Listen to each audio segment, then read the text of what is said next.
মানুষের মনের ভিতরে যে শান্তি, এই শান্তিটা উঠে গেছে, শান্তি নাই। এই শান্তি উঠে যাওয়ার কারণটা কি? আসলে মানুষের এত বেশি হতাশা, অশান্তির মধ্যে দিন কাটায়, এর পিছনের কারণ এবং এখান থেকে কীভাবে বের হতে পারবে? আমার যেটা মনে হয় সেটা হলো যে প্রথম যে এটা শুক্রিয়া নেই, যেই অবস্থায় আছে এই অবস্থায় যদি শুক্রিয়া থাকে তাহলে দেখা যাবে আল্লাহর রহমতে মনের মধ্যে শান্তি আসবে। তা আমরা তো এখন যত গবেষণা হচ্ছে প্রত্যেকটা গবেষণায় দেখা যাচ্ছে সেই লোকটা শুক্রিয়া আদায় করে তার ভালো থাকাটা বাড়ে এবং তার মনের মধ্যে একটা প্রশান্তি আসে। আর দ্বিতীয় যে জিনিসটা খুব কাজ করে সেটা হলো যে বেশিরভাগ ক্ষেত্রে যেটা দেখা যায় যে মানুষ খুব আত্মকেন্দ্রিক হয়ে গেছে, খালি নিজের ভালোটা নিজেরটা চায়। এইটার কারণে হয় কি, এই নিজের করতে করতে সে দেখা যায় আসলে আলটিমেটলি সব কিছু হারাই ফেলছে। এই কারণে মাঝে মধ্যে একটু হচ্ছে যে নিজেকে হচ্ছে একটু স্যাক্রিফাইস করার মেন্টালিটি রাখা। ফ্যামিলিতে হচ্ছে আমি সবসময় যেটা বলি যে ফ্যামিলি বন্ডিংটা খুব ইম্পর্টেন্ট। কারণ ফ্যামিলি যখন বন্ডেড থাকে তখন যেটা হয় সেটা হলো যে একজন আরেকজন যখন এই বন্ধুত্বপূর্ণ সম্পর্কটা থাকে তখন কিন্তু অক্সিটোসিন ক্ষরণ হয়। অক্সিটোসিন যখন ক্ষরণ হবে, সেরোটোনিন ক্ষরণ হবে, তখন দেখা যাবে কি আমাদের শরীরের রক্তের নালী পরিষ্কার হইলো, এন্ডোরফিন ক্ষরণ হচ্ছে, মন চাঙ্গা হচ্ছে। তা আমরা হয়ে গেছে কি যে সামাজিক জীব থেকে দেখা যাচ্ছে আইসোলেটেড হয়ে গেছে। এই জন্য আমি সবসময় বলি যে গ্রামে থাকি, একসাথে থাকি, মাটির কাছাকাছি থাকি, ফ্যামিলির সবাই মিলে বন্ধুত্বপূর্ণভাবে হচ্ছে যে একজন আরেকজনের খোঁজ খবর নিয়ে মজা করে থাকি, তাইলে জীবনটা অন্যরকম হবে। কিন্তু আমি যত টাকা ইনকাম করি, যত সাকসেসফুল হই, একা, আমার সাথে কোনো লোকজন নাই, হ্যাঁ, আমার হচ্ছে আমি কারো খোঁজও নিলাম না, আমি মানে এক কথায় যেটা ওই যে বৈরাগীও না, আবার হচ্ছে যে এটা কি বলে, অনেক যে বিলিয়নিয়ার দেখা যায় যে হতাশার মধ্যে পড়ে গেছে। কারণ কি? কারণ তার হচ্ছে কোনো সঙ্গ নাই, তার হচ্ছে যে এই ফ্যামিলির বন্ডিংটা নাই, সোশ্যালি কানেক্টেড নাই। তা এই জায়গাগুলোতে আমার মনে হয় যদি আমরা একসাথে হই, যে ফ্যামিলিটা যদি একসাথে কানেক্টেড থাকে এবং সোসাইটি যারা আছে তাদের ভালো কিছুর জন্য যদি আমি হচ্ছে হেল্পিং মেন্টালিটি রাখি, তাহলে আমার যেটা মনে হয় সেটা হলো যে একজন আল্লাহর রহমতে মনের যে অশান্তি সেটা থেকে বের হইতে পারবে। আর এখানে একটা জিনিস বলে রাখি, সেটা হলো আমি যেটা সবসময় বুঝি সেটা হলো যে আপনি যেই পরিবেশে থাকবেন, এই পরিবেশে আপনার যত পরিচিত মানুষজন থাকবে তত আপনার ভালো থাকার সম্ভাবনাটা বাড়বে। এই যে একটা নিজের এলাকায় থাকা, এটা কিন্তু খুব ভালো। কিন্তু আমরা কি করি যে না, নিজের এলাকা থেকে অন্য জায়গায় যাইলে বোধহয় বড় কিছু হবে, এটা একটা ভুল চিন্তা। এই চিন্তাটা থেকে বের হইতে হবে। যে এলাকা আছে এখন তো সারা দুনিয়া হাতের মুঠার মধ্যে আসছে। যদি হ্যাঁ এমন যে আপনার কোনো সুযোগে নেই অন্য কিছু করার, যে আপনার চাকরি বা আপনার হচ্ছে ব্যবসা যে বাইরে ছাড়া আপনি করতে পারবেন না, তাহলে তো যাইতেই হবে। তাছাড়া আমি বলবো যে আপনি আপনার যেই এলাকায় আছেন এখন সারা দুনিয়া হাতের মুঠার মধ্যে, সারা পৃথিবীটা। তাহলে আপনি যেখানে আছেন, আপনি এই যে দেখেন, সে আমেরিকা থেকে আমাদের ভিডিও দেখতে পাবে, ওই রংপুর থেকেও দেখতে পাবে, ঢাকা থেকেও দেখতে পারবে, বোড়াগাড়ি থেকেও দেখতে পাবে, সারা দুনিয়া থেকে। তাহলে আমি সবাইকে বলবো যে আপনি আপনার নিজের এলাকায় থাকেন।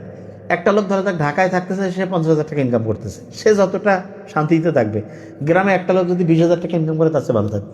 কারণ তার তো আলাদা কোনো কস্টিং নেই, সে একদম একটা সুন্দর পরিবেশে থাকলো। এবং আমি দেখছি আমার যে আমাদের যে ভাগিনা ভাতিজারা, এরা যখন হচ্ছে যে এই যে আমাদের উন্মুক্ত পরিবেশে থাকে তখন তারা দেশি মুরগির মতো সতেজ থাকে। আর যখনই হচ্ছে ওই যে ফ্ল্যাটের মধ্যে ঢুকছে, একদম হচ্ছে যে মানে হচ্ছে যে কোয়ার্টার গার্ড, মানে হচ্ছে যে একদম ব্রয়লার মুরগির কারখানার মধ্যে ঢুকছে, তখনই দেখা যাচ্ছে যে আস্তে আস্তে সে হচ্ছে যে দেখা যাচ্ছে তার বুদ্ধির যে বিকাশ সেটা খারাপ হচ্ছে, তার যে মুভমেন্টটা সেটা কমতেছে। তাই এই জায়গাটা আমার মনে হয় যে সবচেয়ে বেশি ফোকাস করার দরকার। এক নম্বরে আমাদের যে কোষ, যেখানে হচ্ছে যে শক্তি তৈরি হয়, মাইটোকন্ড্রিয়া, সেটা ঠিক রাখা লাগবে। এইটার জন্য আমি যেটা বলি যে ন্যাচারাল খাবারটা আপনি খাবেন, এবং যে কোনো রকমের হচ্ছে প্যাকেটজাত, তারপরে যেটাকে বলে প্রক্রিয়াজাত যত খাবার আছে সব বাতিল। সাদা চাল বাতিল, লাল চাল খাইতে হবে। সয়াবিন তেল বাতিল, সরিষার তেল খাই। ঘি যদি ওই যে গরু, দেশি গরু যেটা মাঠে চড়ায় যেইটা, সেইটার থেকে যদি আমি দুধ নিয়ে দই, তারপরে হচ্ছে যে মাখন, তারপরে যদি ঘিটা নেই, এটা সবচেয়ে শরীরের জন্য উপকারী। ফ্যামিলির যতজন মানুষজন আছে সবাই একসাথে থাকা, ব্রণ, তারপরে হচ্ছে যে এই যে স্কিনের যে প্রবলেমগুলো, অ্যালার্জির যে প্রবলেম, এগুলো খাওয়া দাওয়া এবং ডাইজেস্টিভ সিস্টেম ঠিক নাই। মেয়েরা বেশিরভাগ এগুলো আক্রান্ত হয়। এখানে এই যে কসমেটিক্সের মধ্যে ডিস্টার্ব আছে। একদম নোবেল এটা বারবার বলছে যে হচ্ছে যে ওই যে যে কি ওটাতে যে যায় যে পার্লার, এটাতে একদম চেষ্টা করবেন অ্যাভয়েড করার। আর যেটা সবচেয়ে জরুরি আমার যেটা মনে হয় সেটা হলো মনটা পরিষ্কার রাখা। এবং মন পরিষ্কার রাখার জন্য প্রথম হচ্ছে আল্লাহর শুকরিয়া আদায় করা, যে আল্লাহ তুমি আমাকে যে অবস্থায় রাখছো অসাধারণ রাখছো। এবং নামাজ যখন আমরা দাঁড়াই, নামাজে যখন পড়ি, তখন তো এইটাই পড়ি যে আলহামদুলিল্লাহ রাব্বিল আলামিন, আল্লাহ তুমি আমাকে ওই রাস্তায় দেখাও যে রাস্তায় হচ্ছে তোমার পছন্দের মানুষজন গেছে। তাই এইটা চিন্তা রাখবো। এবং 1 বছরে কিন্তু আমাদের কোষের, আমাদের যে শরীরের যে ছোট্ট ছোট্ট ইট দিয়ে যে গোটাল শরীরটা তৈরি হয়েছে, সেটা কিন্তু 1 বছরে প্রায় 98% আমরা চেঞ্জ করতে পারি। এই জন্য চিন্তা, খাওয়া দাওয়া, ফ্যামিলির বন্ডিং, সোশ্যাল বন্ডিং, মানুষের উপকার করা, এটা খুব ইম্পর্টেন্ট। মানুষের উপকারের জন্য করব এবং নিজে সৎ থাকবো। কেন? কারণ আল্লাহর কাছে আমার জবাব দিতে হবে। আর যে কোনো অন্যায় দেখলে সেইটার বিরোধিতা করা।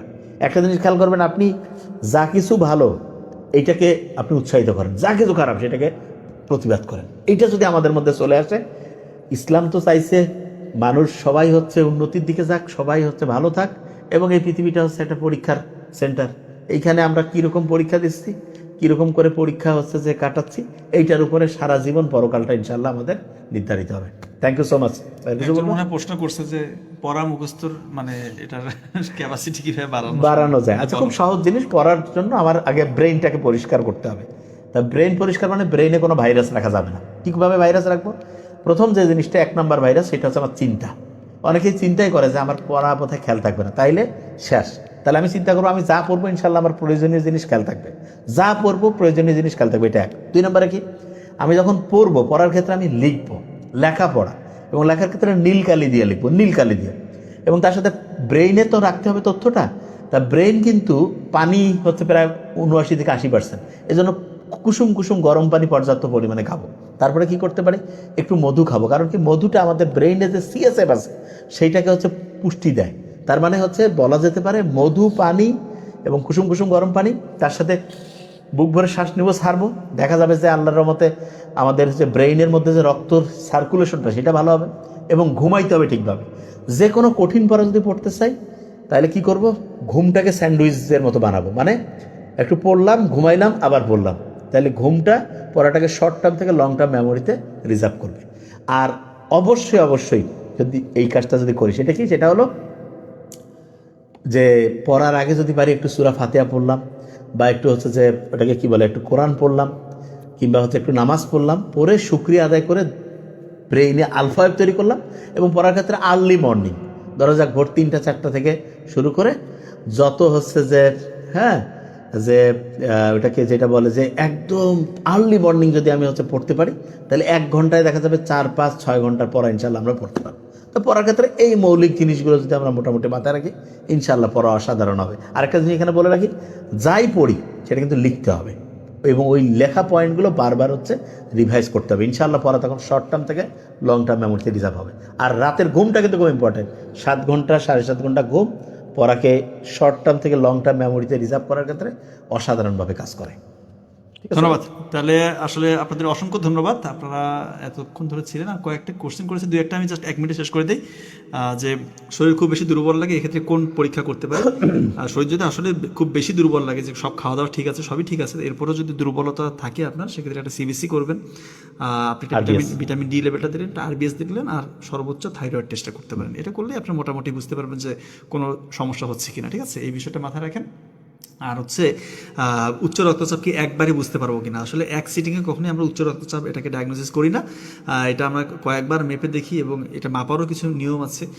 ডক্টরের কাছে গিয়েই আপনি মানে তড়িঘড়ি করে মাপবেন, একটু বসে থাকতে হবে, 5-7-10 মিনিট রেস্ট নিয়ে এরপরে মাপবেন।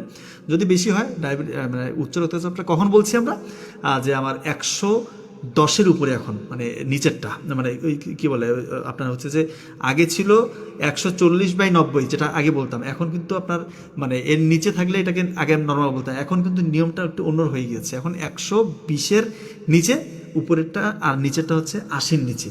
আরও ভালো হয় যদি 70-এর নিচে নিচেটা থাকে, উপরেরটা 110-এর নিচে থাকে, সেক্ষেত্রে আপনি আরও ভালো। এটাকেই বলতেছে যে আপনি সেফ আছেন। এর মাঝামাঝি কোনো থাকলে কিন্তু আপনি অলরেডি হচ্ছে মানে মাঝামাঝি একটা রেঞ্জে চলে আসেন, প্রি অ্যান্ড আপনার হচ্ছে যে হাইপারটেনশন কন্ডিশনে আপনি আছেন। এর জন্য হাইপারটেনশন থেকে রক্ষা পেতে হলে আপনি কি অবশ্যই রাতের ঘুমটা জরুরি। আপনি সল্ট থেকে অ্যাভয়েড করবেন, এবং আপনি যেটা বলছে দুশ্চিন্তা, সবথেকে খারাপ জিনিস দুশ্চিন্তা মুক্ত থাকবেন। আশা করা যায় আপনি উত্তরটা পেয়েছেন। উচ্চ রক্তচাপ, এই যে আপনার প্রেশারটা ঠিকমতো মেপে নেবেন। আর উচ্চ রক্তচাপের ওষুধ যদি কখনো কোনো ডক্টর দেয়, আপনি হুট করে নিজেই আপনার প্রেশার কন্ট্রোলে আসছে, আপনি বন্ধ করে দিন, এই কাজটা করবেন না। এই কাজটা করবেন না কেন? এটা করলে কিন্তু আপনার স্ট্রোকের ঝুঁকি বাড়ে। ঠিক আছে, আপনি নিজে বুঝতে পারবেন না, তখন কিন্তু স্ট্রোক হয়ে গেলে আল্লাহ মাফ করুক যে কোনো একটা শরীরের অঙ্গ আপনার বিকলাঙ্গ হয়ে যেতে পারে।